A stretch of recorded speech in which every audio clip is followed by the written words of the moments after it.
New year, new kit. New experiences. No more green. No more green. No, it was a great run. It's a great partnership. But all good things come to an end.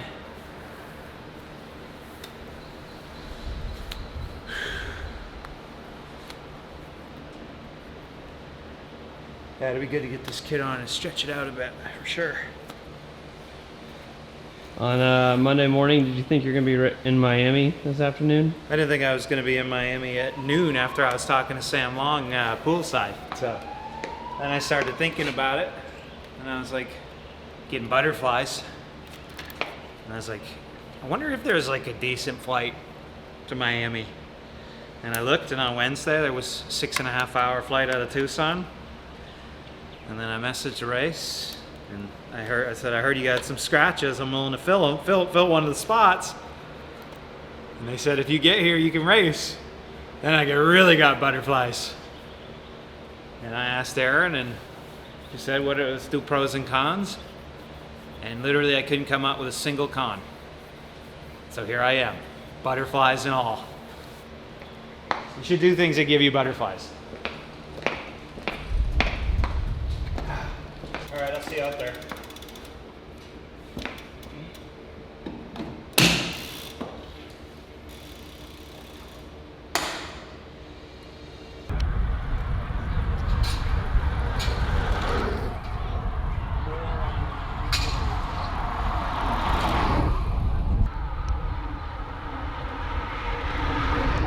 Oh, he is not happy we are here.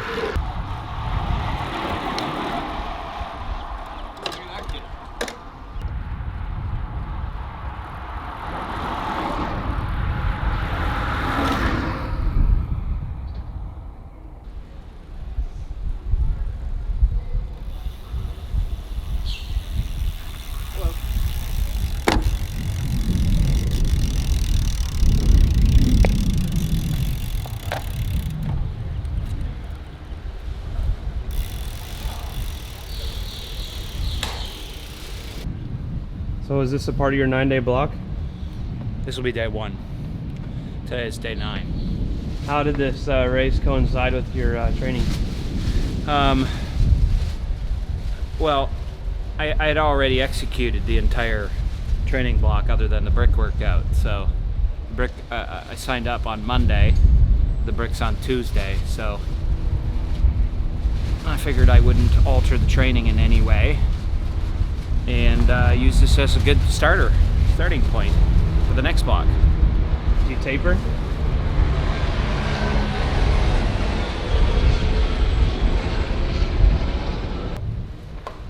So with the race being on Friday, it kind of worked with your block seamlessly. Yeah, I did. After Super League, I took 4 days recovery, I think, 3 or 4. And then I started the final build into Oceanside.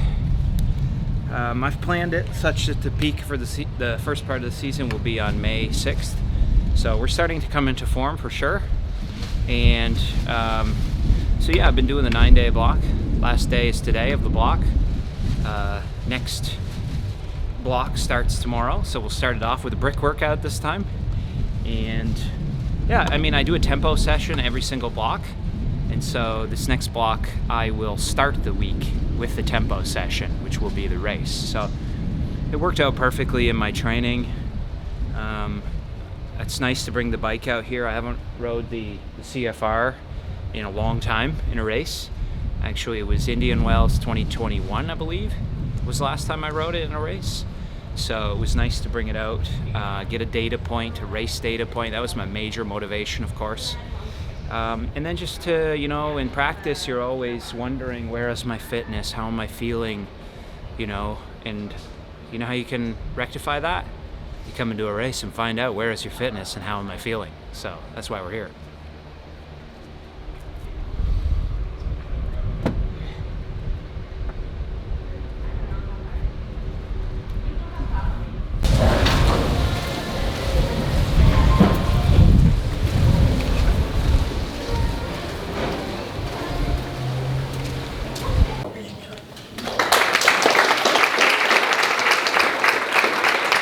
Make eye contact, shake hands with almost all of you at this point. Welcome to Clash Miami. I'm the pro athlete liaison. I've been working super hard on helping create an exciting production as well as event for you guys. Yeah, perfect. We'll be doing swim recon after this, so you should all feel super comfortable on the course by the end. You throw your gear into the bins to try to keep it neat, and then we'll get that stuff back to you. All right, Kevin, you can go ahead and roll. And what we're going to do is essentially this is the bike course as it is actually set currently. I told them if you guys find any weeds along the bank that you run into, all right, let me know where they're at and I'll get them before you get there tomorrow.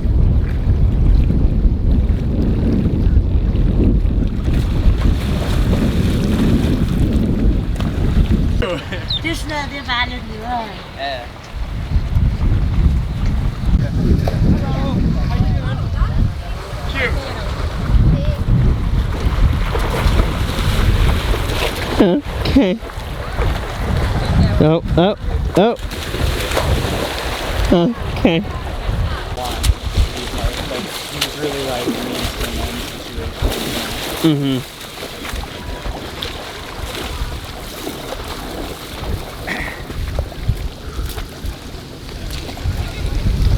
Pick it up pretty good. Yeah. Who knows? I can do the course in 25:20 for certain. Promise. I'll be 5.5 minutes down. Is that Spot and Sam 2 minutes? That's Spot and Sam 2 minutes for sure, yeah. 110 beats per minute average though. So I got a couple more.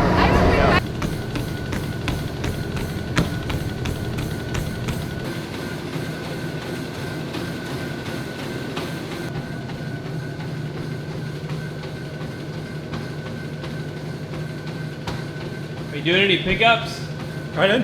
Is that, are you doing any pickups? No. What's your run? 40 minutes. 40? Easy. Is too much time for you? You mean, busy? I wouldn't be running 40 minutes before my race. Okay. Told you I'm not altering my training block in any way. It's just day one of the block starts tomorrow. There they are, getting some panic training in. Mostly Talbot's the one who needs panic training. Maybe he's going to decide to race tomorrow. Lionel, we'll see you out there tomorrow, buddy. And us, where are we going? We're going to dinner because it is like 6:15 p.m. at night and the race is in, I don't know, about 18 hours. All right, boys, see you out there tomorrow.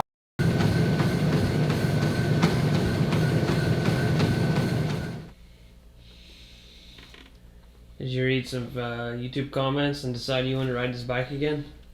I make all my decisions based on YouTube comments, so yes.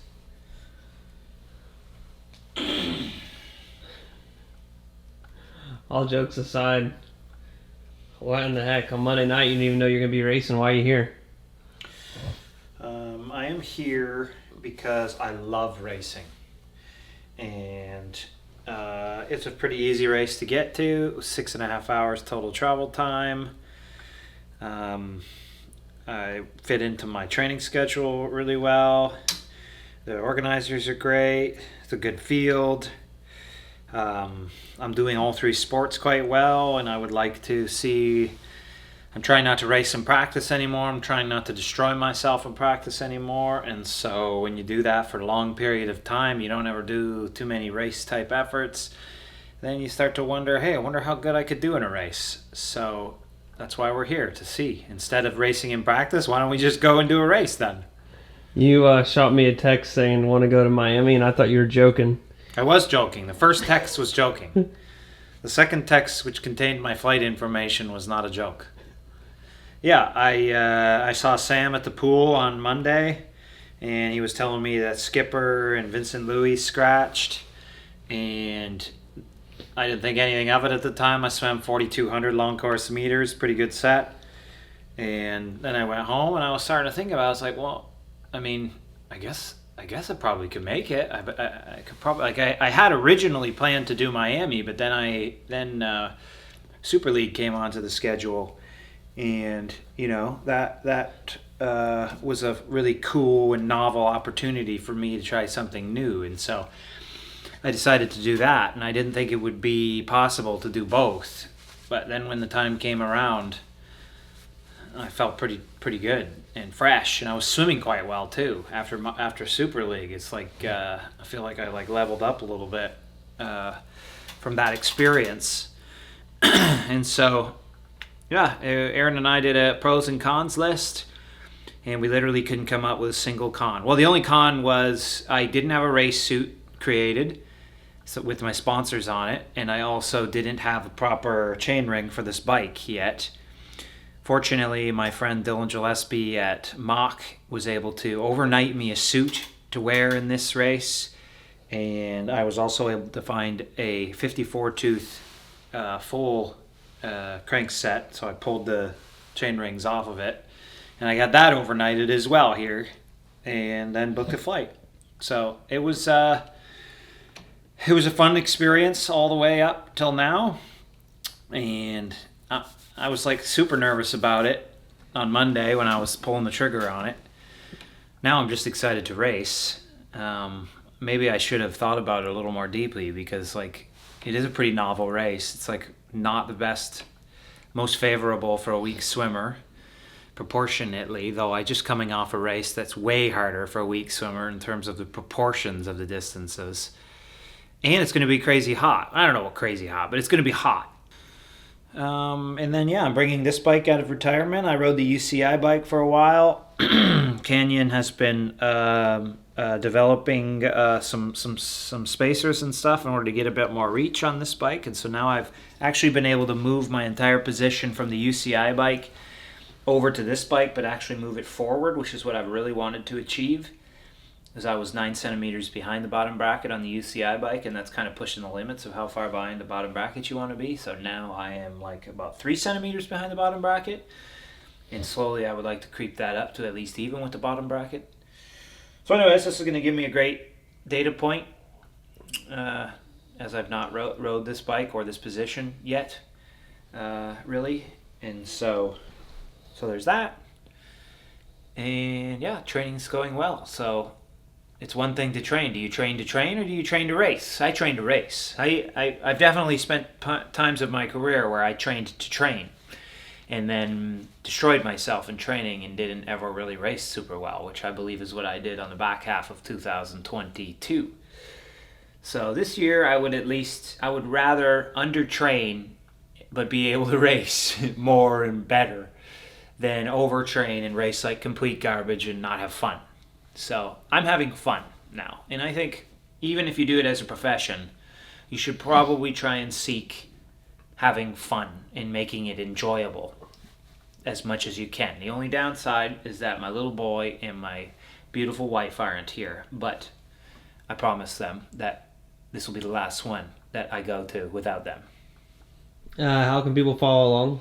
You can follow along on the Clash Tracker app, and before you say, oh, no live stream, blah, blah, blah, it is a pretty good course for a tracker app. So you will be able to get updates literally like every 2 minutes or something like that, because it's like 70,000 loops of the speedway. So yeah, it should be good. And we'll post a YouTube video quickly after the race. We will post a video after the race, and Clash is doing a bunch of content around individual athletes doing the race. So it'll be kind of a cool, I think, post-race show to highlight what happened tomorrow.